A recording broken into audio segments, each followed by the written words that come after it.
안녕하세요. 세 번째 강의로 인사를 드리는 이유순 캡틴입니다. 제가 첫 번째 자금에 대한 관리, 자금 일부에 대한 관리, 두 번째 외환 관리에 대해서 여러분들께 어떤 실무를 하시는데 조금 도움이 되는 강의를 기획을 해보았는데요.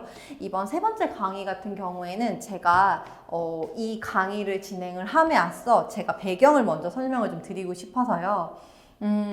경리나라 카페에 혹시 들어가 보신 적이 있으신지 모르겠어요. 제가 이번 강의 같은 경우에는 경리나라 카페에 우리 지금 실무를 하고 계신 많은 분들과 지금 그리고 현장에서 실제로 실무를 하고 있는 저의 동료들의 어떤 글과 그 다음에 어떤 대화를 통해서 어떤 부분이 궁금해하고 그리고 이제 이런 거에 대해서 좀 가려운 곳이야 좀 긁어줬으면 좋겠어 라는 포인트가 있는지를 제가 한번 알아봤거든요.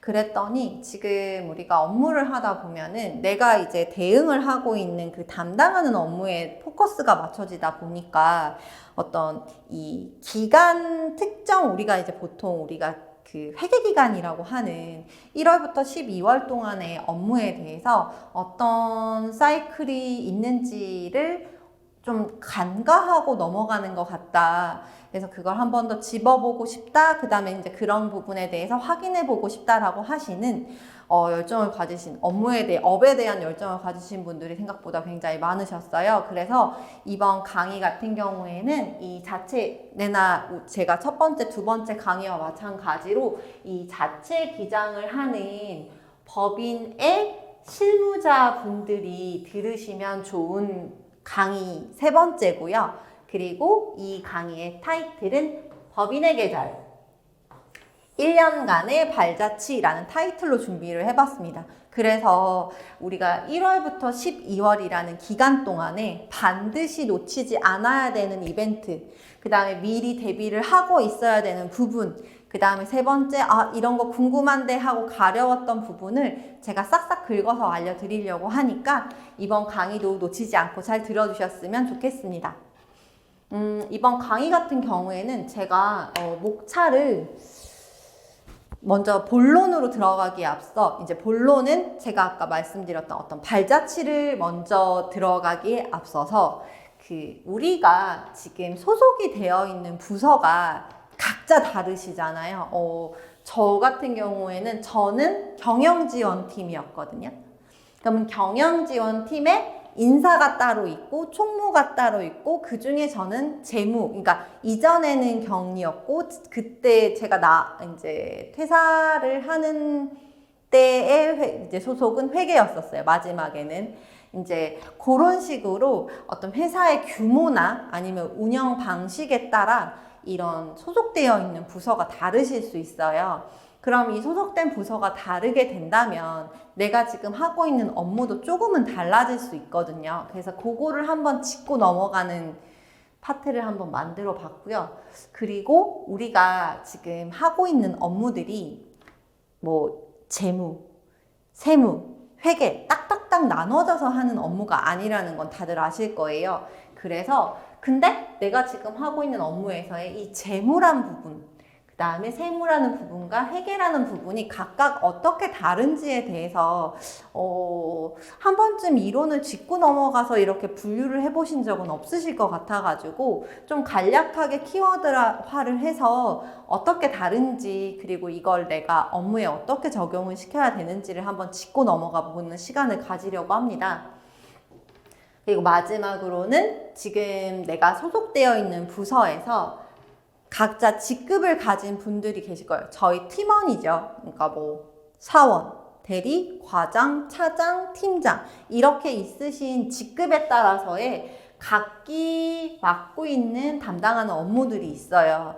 그래서 그 업무들이 있으면 그 업무를 어떻게 분류를 하는지 그리고 어떻게 구분을 짓는지에 대해서도 한 번쯤 생각하는 시간은 가질 필요가 있을 것 같아서 이번에 한번 구성을 해봤고요. 그래서 이제 요 팀, 소속된 팀과 그 다음에 재무, 세무, 회계에 대해서의 차이점, 그 다음에 팀 내에서의 각자 업무에 대해서 한 번 더 짚어본 뒤에는 1, 4분기, 그러니까 제가 아까 말씀드렸던 발자취를 분기별로 설명을 해드리려고 합니다.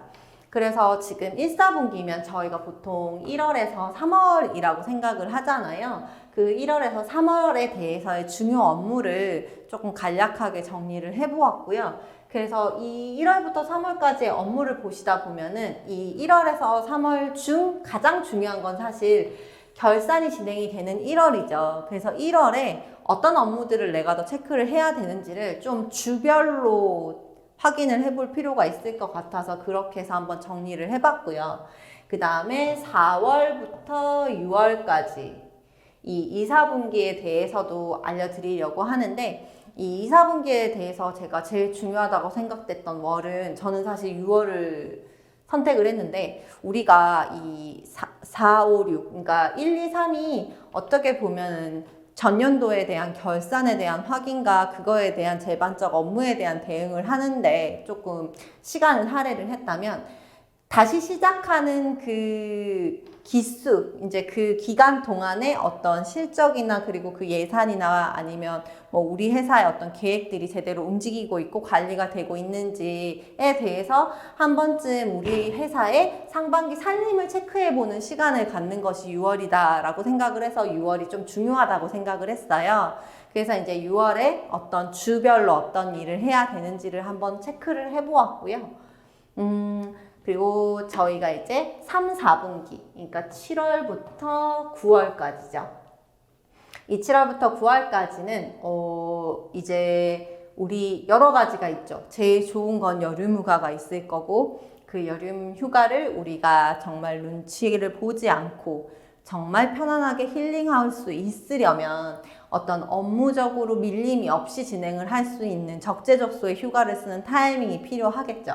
근데 이제 이런 걸 진행을 하려고 하다 보니 이제 이게 들어가게 됩니다. 10월에 들어가는 중간감사. 보통은 10월에 아마 감사들을 들어가실 거예요. 그래서 이제 중간감사에 대한 대비를 해야 되는 월이 9월이지 않을까라고 해서 9월 달에 중요한 부분을 어떤 주별로 어떤 포인트가 있는지를 한번 확인을 해보고 그 다음에 3, 4분기 주요 업무에 대해서도 한번 더 짚어보려고 하고요.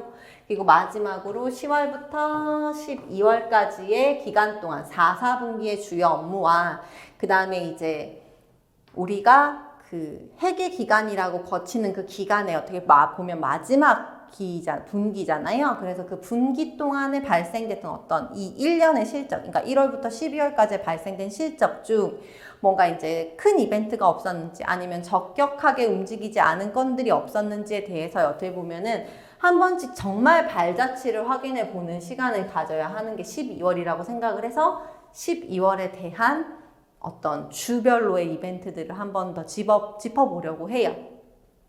그래서 이제 1년에 대한 발자취를 한번 이제 되짚어 본 뒤, 이건 약간 부록인데요. 저희가 그렇다면 1월부터 12월 동안에 언제 연차를 쓰면 좋을지에 대한 타이밍을 한번 짚어볼 수 있으면 좋지 않을까라고 생각을 해서 이거는 사실 저의 어떤 주관적인 의견들이 많이 반영이 되어 있다고 보시면 되겠지만 사실 제가 이거를 조사를 하면서 많이 확인을 해봤거든요. 그래서 우리가 당당하게 쓸 수 있는 연차를 쓴 타이밍이 언제일지에 대해서도 한번 우리 조심스럽게 확인을 해보는 시간을 가져보도록 하겠습니다.